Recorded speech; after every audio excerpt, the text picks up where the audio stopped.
Enfin fini le tuto pour les masques en tissu.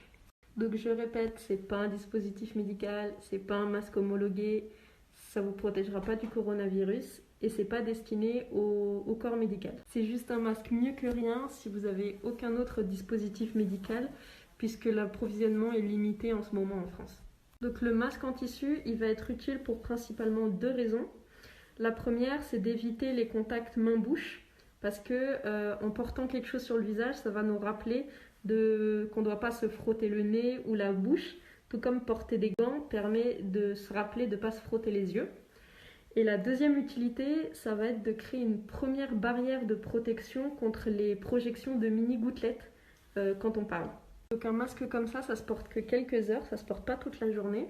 Et dès qu'on rentre d'être allé faire les courses, on le lave à haute température, donc soit à 60 degrés en machine, soit dans une casserole d'eau bouillante. Donc le masque, tu peux en faire pour toi et tu peux en faire pour ton entourage, notamment les personnes qui continuent à travailler pour qu'on puisse faire nos courses, qu'on puisse avoir de l'eau, avoir de l'électricité, pour tous les livreurs qui sont amenés à côtoyer du monde dans la journée, mais n'ont pas forcément de protection. Par exemple, j'en avais fait pour ma voisine qui est une personne âgée et son infirmière qui lui fait les soins quotidiens a trouvé les masques géniaux et m'en a demandé de lui en fabriquer parce qu'elle aussi galère à trouver des masques. J'en ai aussi fait pour ma mère, par exemple, qui travaille dans un commerce alimentaire. Et du coup, quand on en fait pour quelqu'un d'autre, il faut lui en faire plusieurs, donc minimum 2.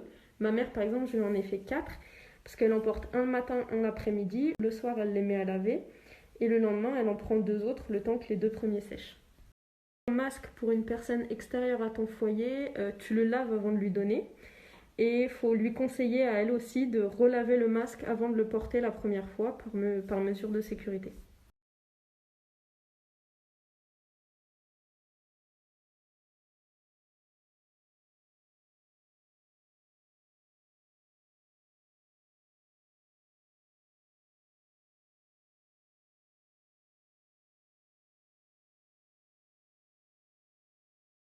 Donc une fois qu'on a coupé le patron de Make My Lemonade, on va choisir la taille du masque qu'on veut faire. Quand j'en fais un pour moi, je prends adulte 2.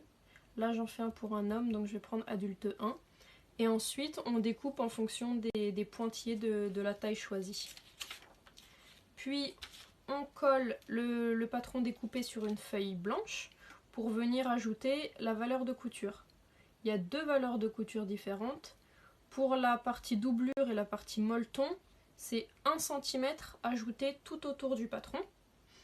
Pour le tissu extérieur, on a les 2,5 cm ici en rouge, en plus du centimètre de valeur de couture. Donc pour la partie extérieure, ça fait 3,5 cm juste sur ce côté-là.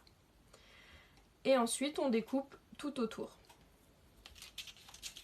Maintenant que j'ai mon patron, je vais pouvoir commencer à couper dans le tissu. Alors pour le tissu extérieur, je prends un tissu en coton. Il y a deux épaisseurs. Je place le patron. J'épingle tout autour et ensuite je pourrai couper autour du patronage.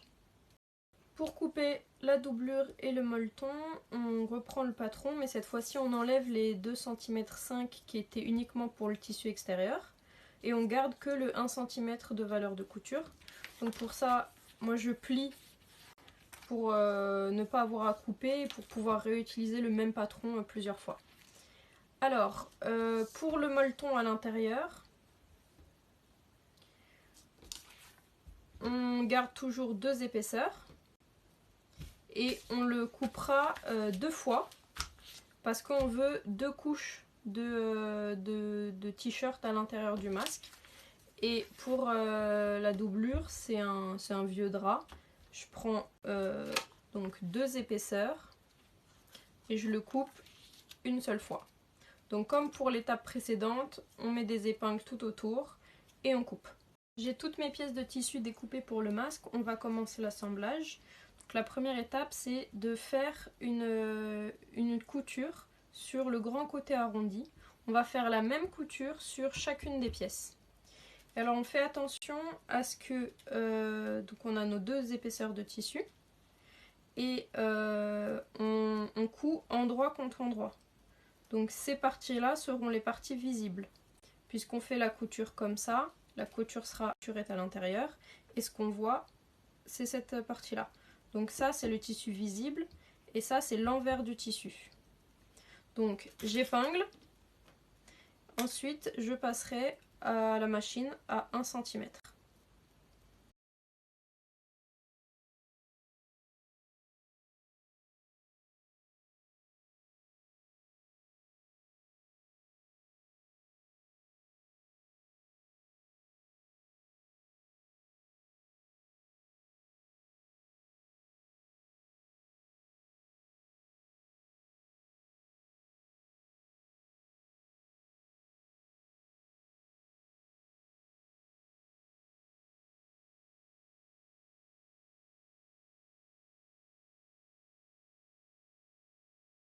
Toutes mes parties sont prêtes, je vais commencer l'assemblage du masque et je commence par la partie intérieure, composée des 2 couches de t-shirt et de la doublure.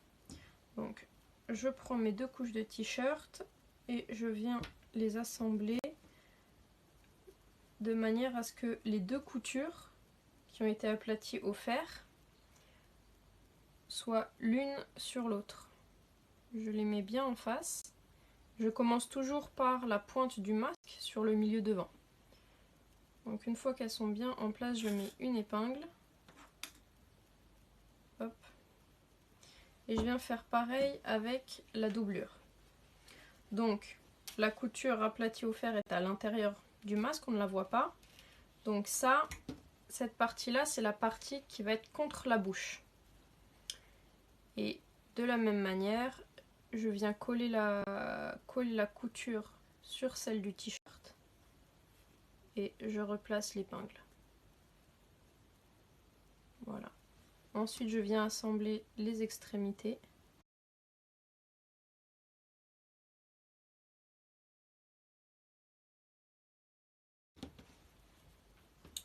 Et je fais la même chose sur tout le bord du masque. Je ferai ensuite pareil pour le bas.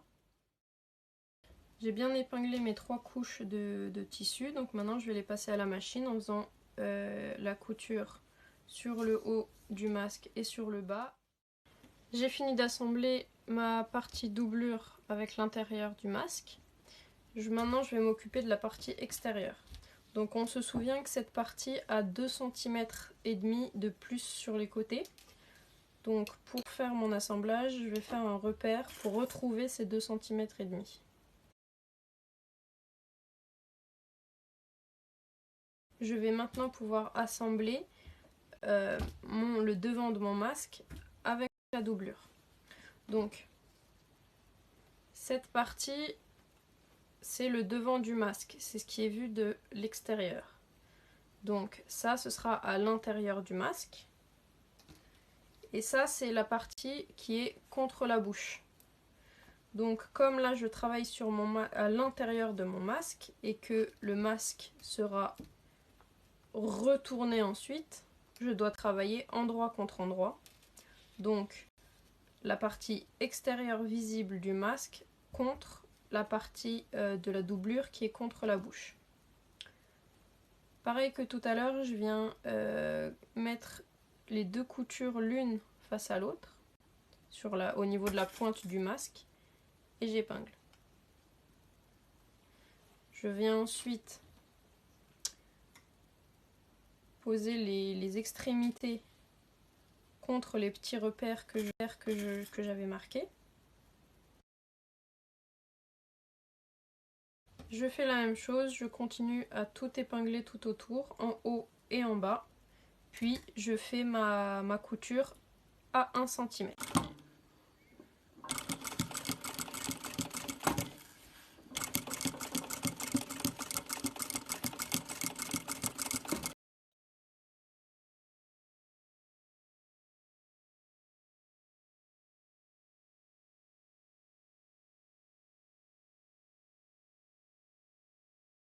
Voilà, tout mon masque est assemblé. Je retourne le masque par les petits côtés qu'on a laissés ouverts.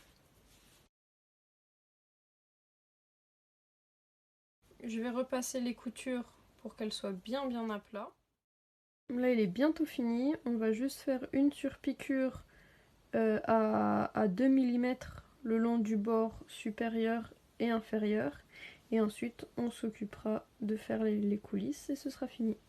Là il est bientôt. Maintenant il ne nous reste plus qu'à créer la coulisse pour venir placer l'élastique.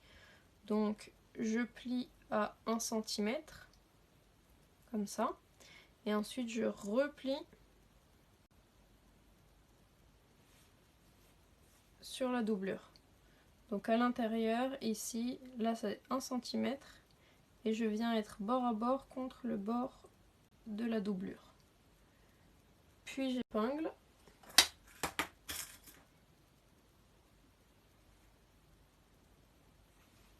Je viens faire la même chose de l'autre côté et tout le long.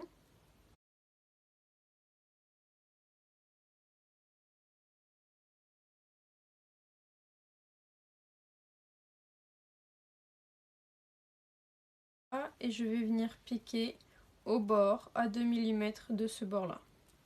Donc, dernière étape, on va faire passer les élastiques dans la coulisse à l'aide d'une épingle à nourrice.